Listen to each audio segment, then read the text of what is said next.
दोस्तों आज हम बात करेंगे फेमस इनफेमस शेयर बीसीजी यानी ब्राइटकॉम ग्रुप के बारे में।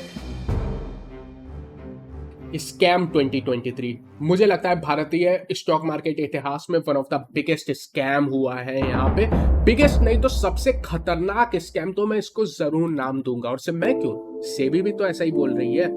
सबसे पहले इतना बोलने भर से मैं जानता हूं कमेंट सेक्शन में काफी सारे कमेंट आ चुके हैं। कई लोग इसके पक्ष में बात कर रहे हैं, कई लोग मुझे भी क्रिटिसाइज कर रहे होंगे और कई लोग डिसलाइक बटन को अभी से दबा चुके होंगे, कई लोग वीडियो स्किप कर चुके होंगे।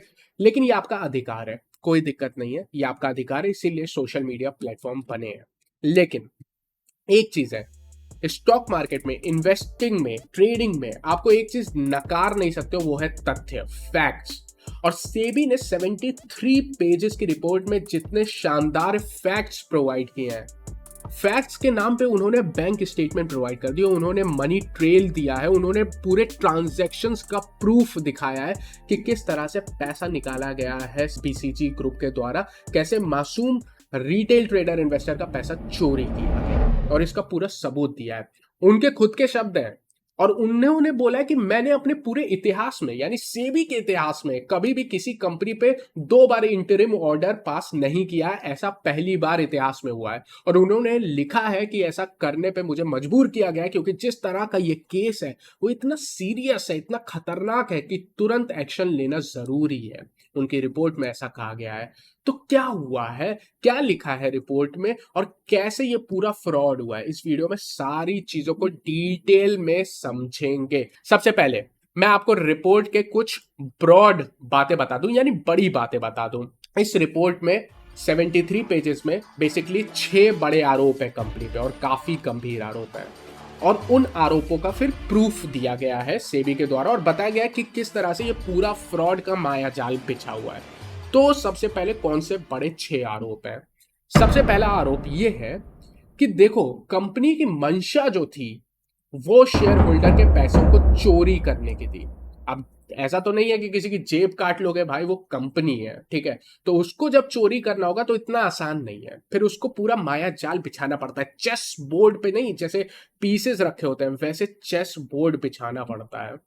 फिर कंपनी ने क्या किया, पैसे चोरी करने के लिए शेयर होल्डर्स के एक प्रेफरेंशियल शेयर वाला केस हुआ था ना, प्रेफरेंशियल शेयर इशू किए गए थे, वारंट इशू किए गए थे फाइनेंशियल ईयर FY 21-22 के आसपास। इन दोनों सालों में ही वो पूरा मामला फ्रॉड था, ये सेबी की रिपोर्ट में बोला गया है। और ये सारा चीज इसलिए किया गया है ताकि पैसा चोरी किया जा सके। जो प्रेफरेंशियल शेयर इशू भी किए गए, कई बार उसमें पैसा लिया ही नहीं गया, फ्री में दे दिए गए शेयर। यार करोड़ों दर करोड़ों के शेयर फ्री में दे दिए गए, या पैसा भी दे दिया गया, शेयर भी दे दिए गए। मैं आपको उदाहरण दूंगा अभी, एक्चुअली सेबी ने इसको एक्सप्लेन भी किया है।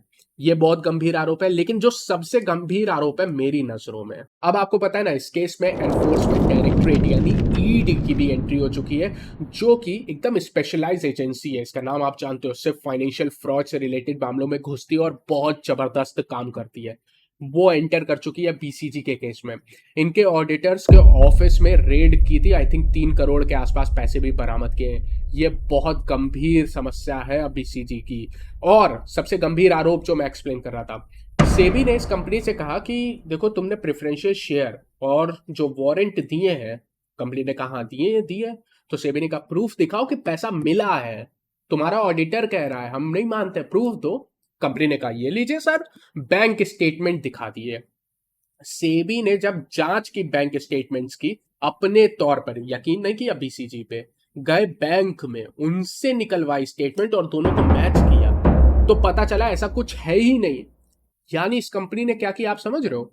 सेबी जैसी अथॉरिटी को फ्रॉड, फर्जी बैंक स्टेटमेंट बना के दे दिए। ये तो बहुत बड़ा फ्रॉड है भाई। आप कैसे कर सकते हो, फर्जी स्टेटमेंट बना के दे सकते हो सेबी जैसी सरकारी एजेंसी को? ये समस्या इनको डाल देगी, ये ईडी जैसी बड़ी बड़ी एजेंसी को ना घुसा देगी इस मामले में, और इसीलिए उनकी एंट्री हो चुकी है।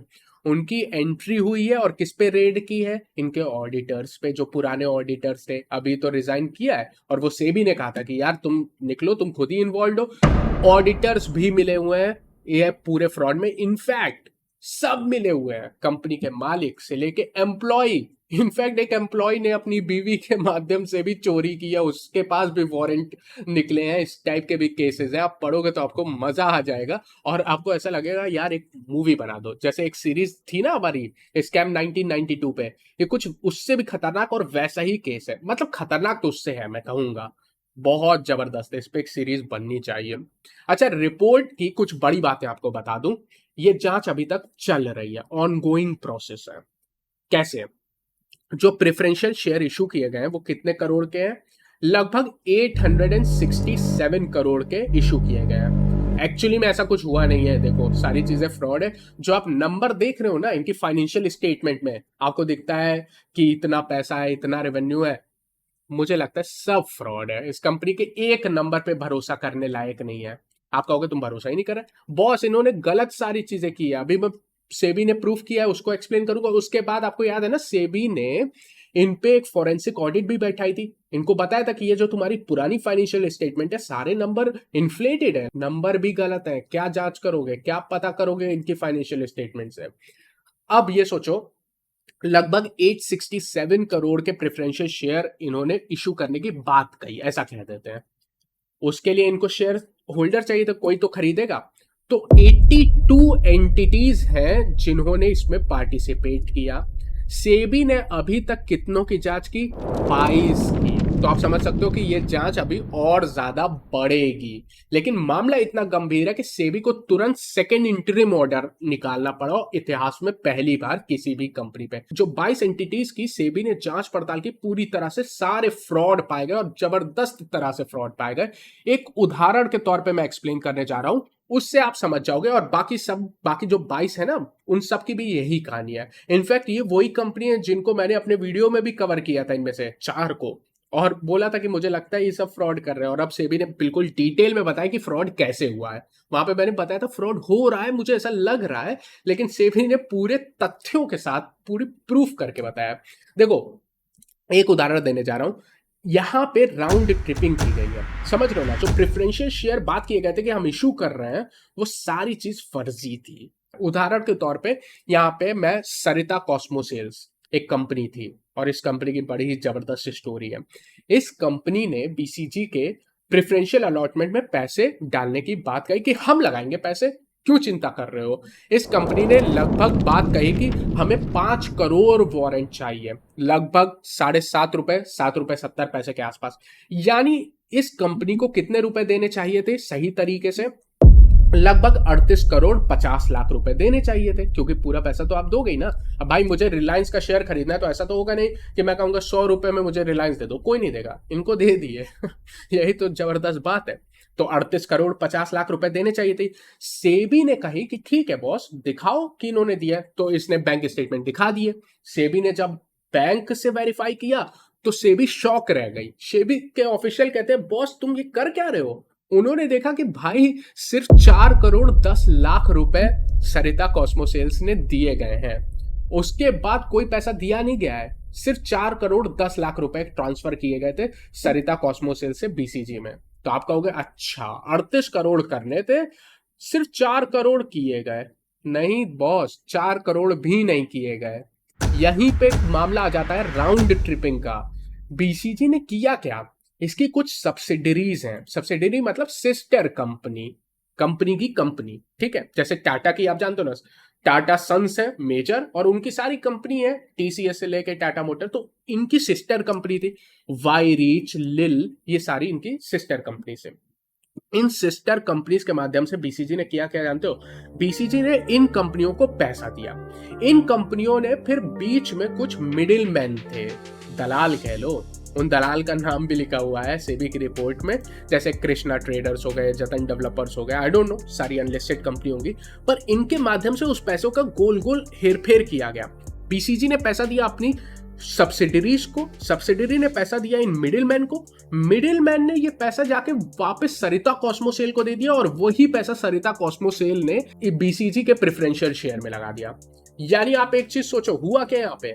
अगर मेरी एक कंपनी है अर्पित पाठक, मैं कहता हूँ आप मेरा शेयर लो, आप कहोगे क्यों लोगे, कंपनी है क्या तुम्हारी, मैं कहूंगा ये लो 10 रुपए तुम ही लगा दो मेरे पे शेयर। ये हुआ है यहाँ पे, पूरा पैसा घुमा फिरा के ये पूरी स्कीम फर्जीवाड़ा किया गया। इसीलिए सेबी कह रही है कि बॉस तुमने ये सारा फर्जीवाड़ा इसीलिए किया कि तुम शेयर होल्डर के पैसे निकाल लो, और अंत में ये हुआ है।